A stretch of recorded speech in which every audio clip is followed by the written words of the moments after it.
Mohon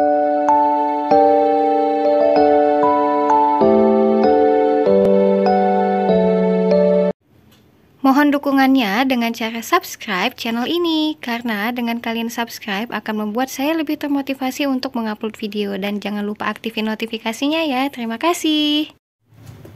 Assalamualaikum warahmatullahi wabarakatuh. Gimana kabarnya pejuang skripsi? Semoga masih semangat untuk ngerjain skripsinya ya. Nah, sesuai dengan requestan teman-teman yang mau dibuatin contoh penelitian deskriptif kuantitatif yang 3 variabel, jadi hari ini kita bahas yuk. Oke, contoh penelitian untuk deskriptif kuantitatif, kakak ambil judul pengaruh pembelajaran berbasis e-learning dan motivasi belajar terhadap prestasi belajar. Jadi di sini ada 3 variabel. Variabel yang pertama itu e-learning, yang kedua itu motivasi belajar, dan yang ketiga itu prestasi belajar. Oke, kita bahas. Kita bahas dulu tentang apa sih itu penelitian deskriptif kuantitatif.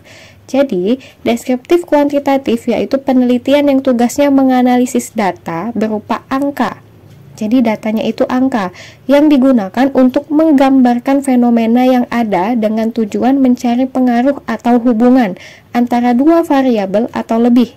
Sehingga nanti kita itu memperoleh kesimpulan dari hasil penelitian. Untuk desain penelitiannya ini menggunakan deskriptif kuantitatif dengan 3 variabel, di mana ada X1 tadi itu e-learning yang terhadap Y-nya itu tadi prestasi belajar, dan X2-nya tadi itu motivasi terhadap prestasi belajar yang Y. Oke. Jadi X1 itu variabel bebas, yang X2 itu juga variabel bebas, dan yang Y itu variabel terikat atau dependent. Kita lanjut tentang hipotesis penelitian. Jadi hipotesis penelitian untuk 3 variabel ini kita pakai hipotesis yang H0 itu tidak terdapat pengaruh pembelajaran berbasis e-learning dan motivasi belajar terhadap prestasi belajar siswa di SMA mana atau di sekolah mana. Dan H alternatifnya atau hipotesis alternatifnya itu terdapat pengaruh pembelajaran berbasis e-learning dan motivasi belajar terhadap prestasi belajar siswa di SMA mana atau sekolah mana. Oke, mudah kan sampai hipotesis? Kita lanjut pembahasan metode penelitian. Nah, ini deskriptif kuantitatif itu menggunakan metode survei. Jadi pendekatannya deskriptif kuantitatif. Untuk populasi penelitian, teman-teman bisa ambil seluruh siswa di satu angkatan atau satu jurusan. Misal, ambil seluruh siswa kelas 11 IPS di SMA A, misalnya gitu.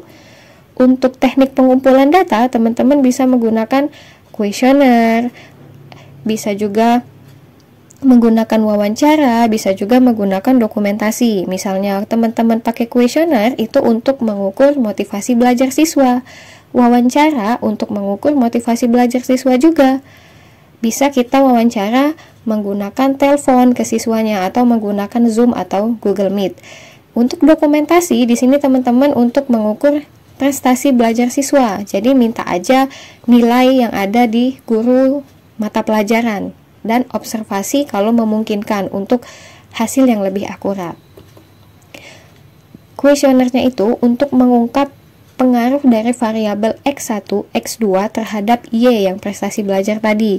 Wawancara ini digunakan untuk mendukung hasil kuesioner, sehingga hasil penelitian yang kita ambil itu nanti lebih kompleks.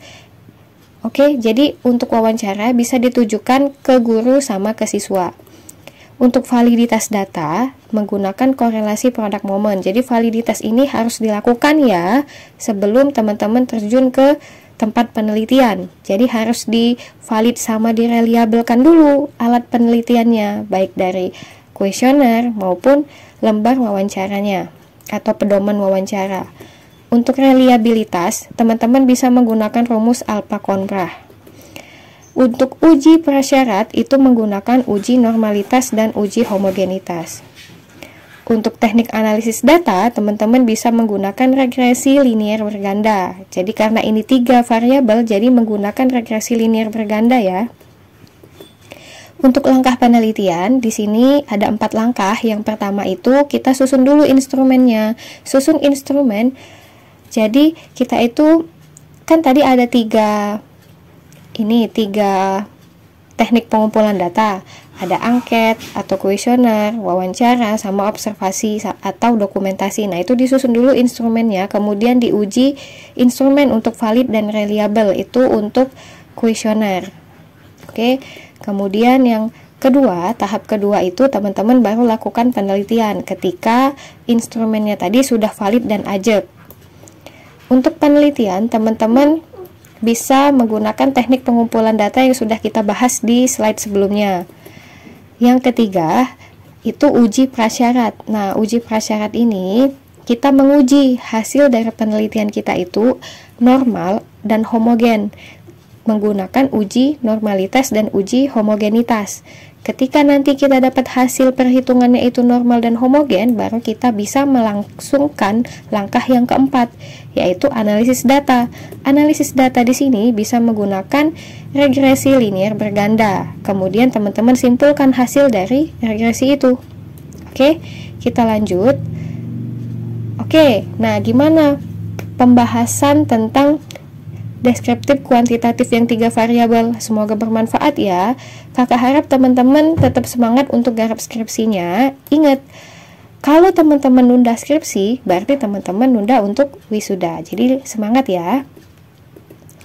Terima kasih telah menyimak video pembahasan ini dari awal sampai akhir. Semoga bermanfaat untuk teman-teman yang mau ambil deskriptif kuantitatif yang 3 variabel. Jangan lupa untuk subscribe supaya kakak lebih semangat untuk upload video tentang skripsi lainnya. Kemudian kalau ada yang mau di request, tulis aja di komen ya.